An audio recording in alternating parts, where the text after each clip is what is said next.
안녕하세요. 예정대로라면 올 여름에 결혼식을 올릴 20대 후반의 여자입니다. 남자친구와는 2년 만났습니다. 저는 대학교를 졸업한 뒤 바로 취업에 성공해 회사를 다니고 있고 남자친구는 사법시험에서 떨어진 후 계약직으로 로펌에서 근무하고 있어요. 다른 커플들처럼 저희도 2년 정도 만나니까 자연스럽게 결혼 이야기가 나오더라고요. 당시 저는 모아둔 돈이 한 6천 정도 있었고 남자친구는 2천 정도 있었어요. 그거야 당연히 제가 남자친구보다 사회생활이 길었으니까 큰 문제는 되지 않았습니다. 돈이라는 거야 앞으로 같이 벌어가면 되는 거고 남자친구가 4천을 저보다 덜 모았다고 해서 그게 저희 결혼 생활에 어떤 큰 영향을 미치게 되는 건 아니라고 생각했어요. 양가의 도움을 받을 수 있으면 좋고 못 받아도 작게 시작하면 된다는 마음으로 그렇게 결혼을 준비 중이었습니다. 그리고 남자친구의 전세 계약이 4월에 끝난다고 하더라고요. 그래서 그러면 어차피 결혼하면 같이 살 거니까 집 문제부터 해결하는 게 좋겠다 싶어서 집부터 알아보기 시작했습니다. 그리고 2주 전 저희 둘의 예산으로 해결할 수 있는 소형 아파트를 하나 찾았습니다. 집 주인이 다른 아파트에 입주를 해야 해서 빨리 매매를 해야 하는 상황이라 가격도 시세보다 낮게 나온 정말 황금 매물이었어요. 저는 일단 제 돈으로 계약금을 걸면서 일을 진행시켰습니다.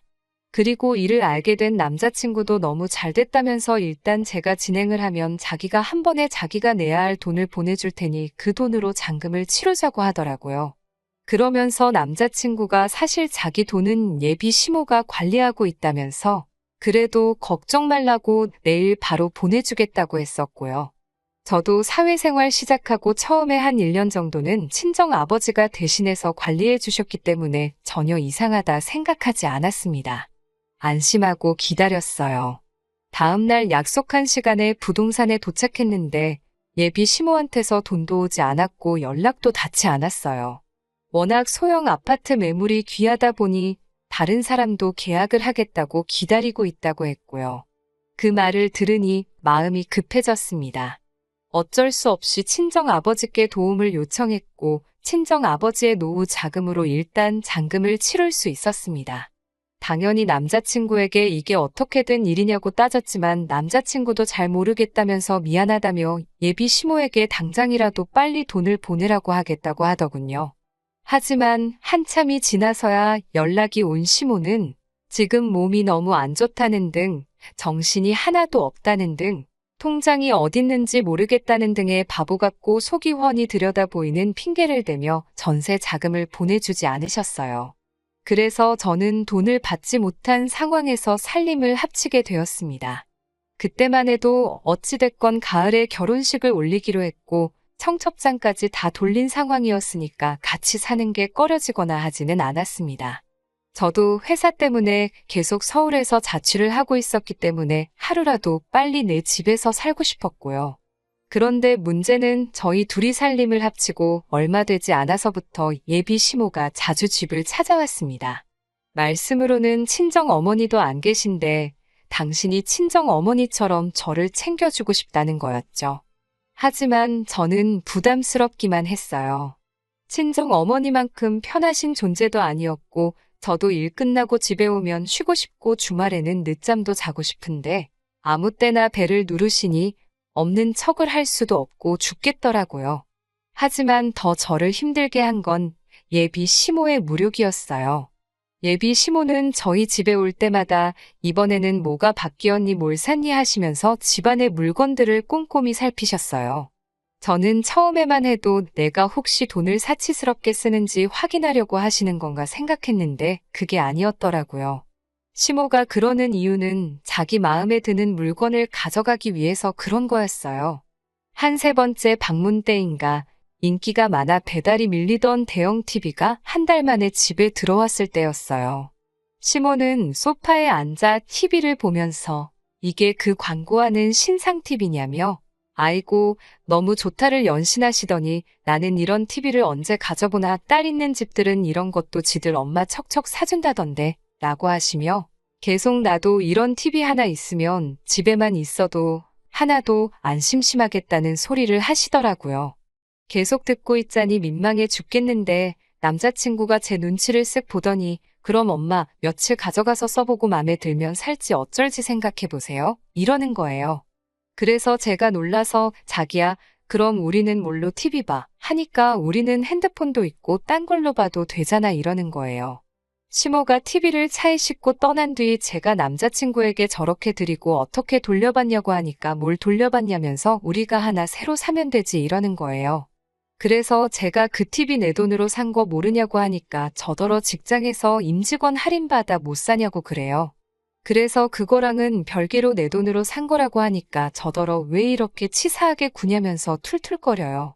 저는 그렇게는 안 된다고 돈 달라고 안 그러면 일주일 뒤에 예비 시모네 집에 가서 TV 다시 들고 나올 거라고 하니까 알겠다고 하면서 자기가 꼭 TV 다시 받아온다고 하더라고요. 하지만 이건 시작에 불과했어요. 며칠 뒤에는 제 명품백을 보시더니 딸 있는 집은 옷이랑 가방도 같이 쓴다더라 하면서 며칠만 빌려달라며 제 옷장에서 명품백을 가져가시는 게 아니겠어요. 제가 어이가 없었지만 돌려주신다 하니 꾹 참았습니다. 그렇게 예비 시모는 가방과 옷부터 시작해서 발크기도 다른데 제 신발을 신고 가시다 못해 고등어 구워야 된다면서 저희 집에서 쓰고 있던 공기청정기까지 가져가더라고요.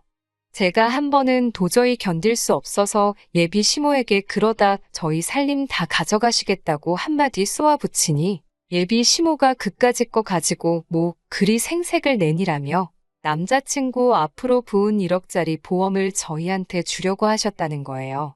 그러더니 며칠 뒤 정말 그 보험을 주셨고요.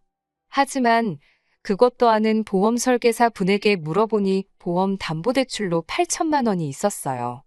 아마 제가 찾아보지 않았으면 빚만 떠안질 뻔한 거죠. 저는 예비 시모에게 그 보험을 바로 돌려드리면서 이런 종이 쪼가리는 저도 필요 없다고 했습니다. 지금 생각해보니 저도 이때 이 결혼 안 해도 그만이라는 생각을 하기 시작하고 나름대로 세게 나가기 시작한 것 같아요. 하지만 무엇보다 이 도둑 같은 집구석하고 연을 끊어야겠다고 생각한 건 예비 시모가 저희 친정 어머니의 유품을 탐냈기 때문이에요. 야근을 하고 집에 왔는데 남자친구는 거실 소파에서 TV를 보고 있고 예비 시모는 안방에서 나오더라고요. 제가 어머님 거기서 뭐 하셨냐고 물으려는 찰나에 예비 시모 목에 걸린 진주 목걸이를 봤습니다. 그건 저희 친정 어머니가 살아 생전에 아끼시던 목걸이였어요. 제가 뭐 하시는 거냐며 당장 내놓으라고 하니까 예비 시모도 저한테 평소와 다른 분노를 느꼈는지 얼른 풀러놓으며 그냥 한번 해본 걸 가지고 뭐 그리 난리냐고 그래요.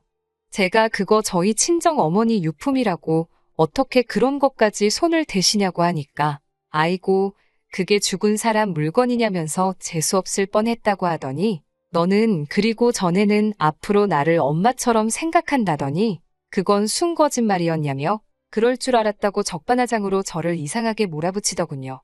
그때 알았어요. 이 결혼을 했다가는 저는 제 명대로는 못 살겠다는 걸요. 저는 남자친구한테 지금 당장 자리에서 일어나서 네 짐 다 챙기라고 했어요. 남자친구는 상황 파악을 하면서도 저한테 화난 거 알겠다며 예비 시모한테 빨리 사과하라고 부추기더라고요. 저는 아니, 너도 필요 없다고 당장 둘 다 이 집에서 나가라고 했어요. 예비 시모는 저거 말버릇 좀 보라며 아주 기가 차다고 난리였고요.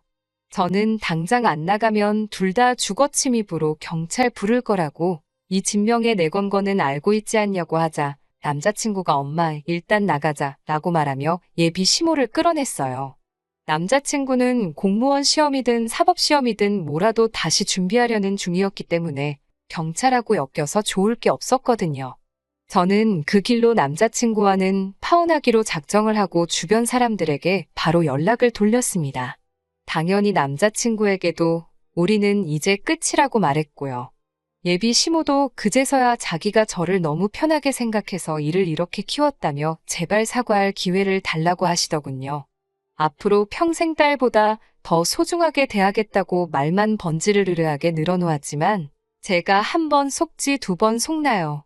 그놈의 잔금에 미련 갖고 아파트 명의를 공동 명의로 했으면 일이 얼마나 복잡했을지 상상만 해도 머리가 아프네요.